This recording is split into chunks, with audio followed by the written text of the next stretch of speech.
जय श्री कृष्णा मित्रों। आज मैं पुनः श्रीमद् भगवद गीता की कड़ी में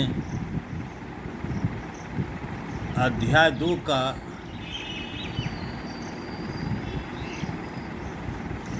23वां और 24वां श्लोक आपके सामने प्रस्तुत करने जा रहा हूँ। यहाँ भी भगवान ने बड़े ही अच्छे ढंग से शरीर और आत्मा का व्याख्या की है। एक तरफ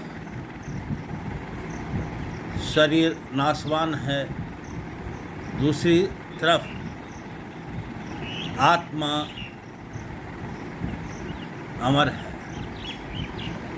इस आत्मा को कोई नहीं मार सकता है, न मरवा सकता है, न जला सकता है, न हवा इसे सुखा सकती है, न जल इसे गला सकता है। इस श्लोक में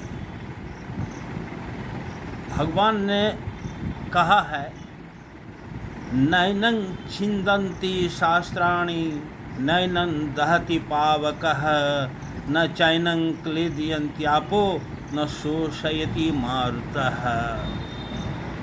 इसके ठीक अगले श्लोक में भगवान ने इसी बात को फिर इस ढंग से अर्जुन को समझाने का कोशिश किया है। अच्छेदु यम दाह्योयम अक्लोद्योषोस्य एव च नित्यः सर्वगतस्थाणुर अचलोयम सनातनः। अर्जुन, जिस शरीर के लिए तुम शोक कर रहे हो, यह तो सर्वविदित है कि नाशवान है।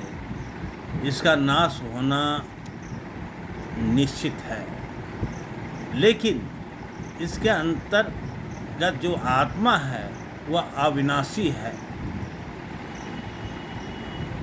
इसे न कोई मार सकता है, न कोई जला सकता है, न वायु सुखा सकता है, न जल गला सकता है।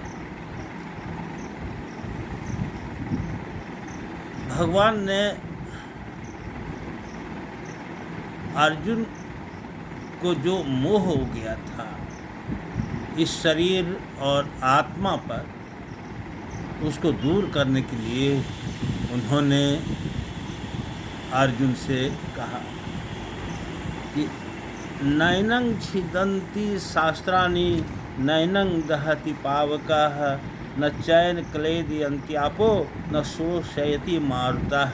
हे अर्जुन, इस आत्मा को कोई भी अस्त्र शस्त्र नहीं भेद सकता है, इसको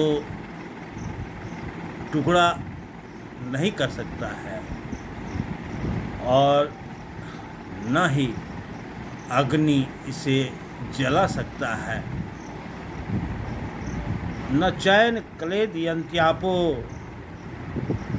न चैन क्लेदयन्त्यापो, न तो जल इसे गीला कर सकता है, न शोषयति मारुतः, न इसे वायु सुखा सकता है।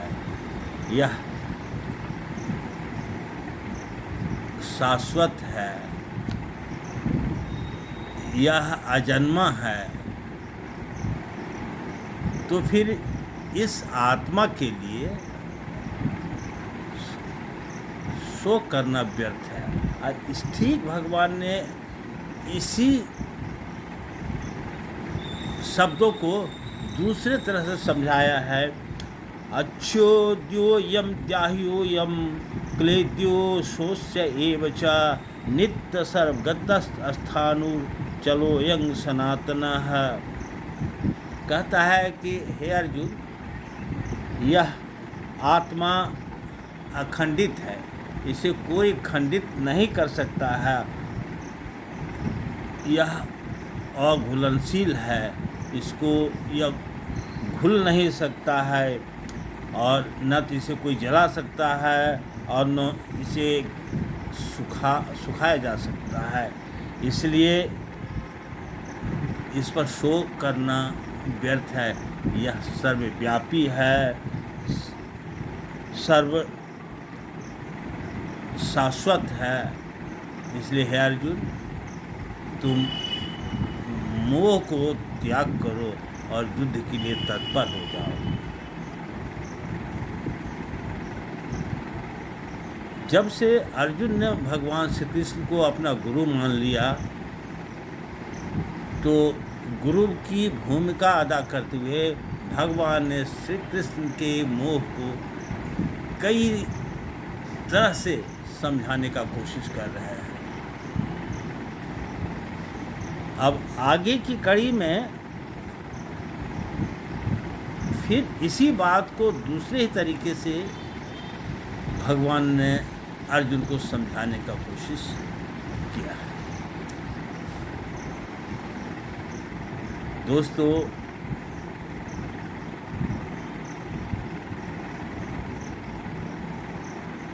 हम मानव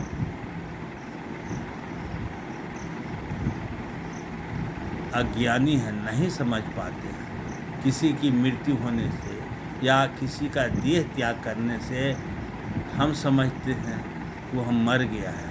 वास्तव में उसका शरीर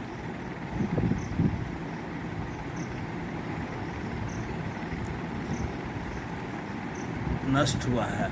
आत्मा तो फिर अपना राह पकड़ लेता है, किसी और नए शरीर में जाकर प्रवेश करता है और पुनः जन्म लेता है।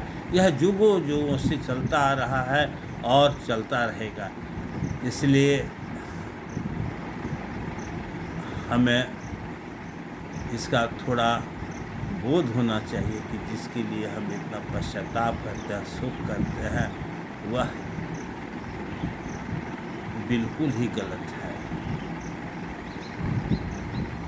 जय श्री कृष्ण।